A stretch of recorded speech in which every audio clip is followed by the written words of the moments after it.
வாயத்திறங்க CM அப்படின்னு ஒரு batch. அதுக்கு உங்களோட பதில் என்ன? இல்ல இப்படிதான் வெளியில வான்னு சொன்னீங்க. வெளியில வந்தாரு, உங்க ஆட்சியே இல்லாம போயிடுச்சு. ஓகே. இன்னைக்கு வாயத்தரங்கன்னு நீங்க பேசிக்கிட்டு இருக்கீங்க. அவர் பேச ஆரம்பிச்சாருன்னா நான் சொன்னது போல உடனே கோச்சுப்பாங்க. ஜனநாயகத்தை மீறி பேசுறீங்க, ஜனநாயகம் இல்லையா? ஒண்ணுமே இல்ல.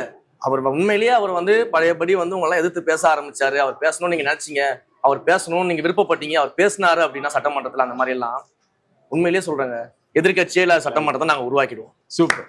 இது உடனே இது ஜனநாயகத்துக்கு விரோதமானது இல்லையா, எதிர்கட்சியே இல்லாம சட்டமன்றம் எப்படி ஆரோக்கியமா இருக்கும் அப்படிலாம் கேட்பாங்க. சரி, அப்ப திமுகல 234 தொகுதி நாங்க தான் ஜெயிப்போம்னு சொன்னாங்களே, அப்ப எதிர்கட்சியா யாரும் உட்காருவாங்க? 234 தொகுதியும் திமுக ஜெயிச்சா திமுக தானே இருக்கும், எதிர்கட்சி இருக்காது இல்லையா? அதிமுக 234 ஜெயிச்சா யாரு இருப்பாங்க? அதிமுக தானே இருக்கும். ஏன் அண்ணன் சீமான் கூட ஒரு இடத்துல 234 ஜெயிப்பேன்னு சொல்லியிருக்காரு. அப்ப அவர் சட்டமன்றத்தை 234 ஜெயிச்சிட்டாருன்னா சிரிக்காதீங்க. இல்ல ஜெயிச்சிட்டாருன்னா அவர் கட்சி மட்டும் தானே இருக்கும். கண்டிப்பா. அப்ப அது மட்டும் ஜனநாயகமா?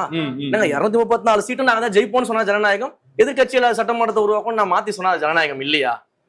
அப்ப உண்மையிலேயே அவர் பேச ஆரம்பிச்சாருன்னா அதான் நடக்கும். ஏற்கனவே நாங்க சட்டமன்றத்தை சொன்னது போலதான் 5 நிமிஷம் கொளத்தூர் தொகுதிக்கு வந்தாரு, பிரச்சாரம் பண்ணாரு, சட்டசபையில பேசிட்டு இருந்தவரை நீ சட்டசபை பேசுறத வீட்டுல உட்காந்து பார்க்க வச்சிருக்கோம். அதனால இந்த சவால்கள் எல்லாம் நீங்க பேசுறதுக்கு நல்லா இருக்கும். பட் அவர் அனைவராலும் ஏற்றுக்கொள்ளப்பட்ட ஒரு தலைவர், மக்களால ஏற்றுக்கொள்ளப்பட்ட ஒரு தலைவர்.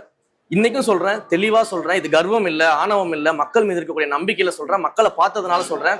அவரா என்னைக்கு இந்த முதலமைச்சர் பதவி வேணான்னு சொல்லி இன்னொருத்தருக்கு விட்டு கொடுக்குறாரோ அது வரைக்கும் அவர் தான் முதலமைச்சர்.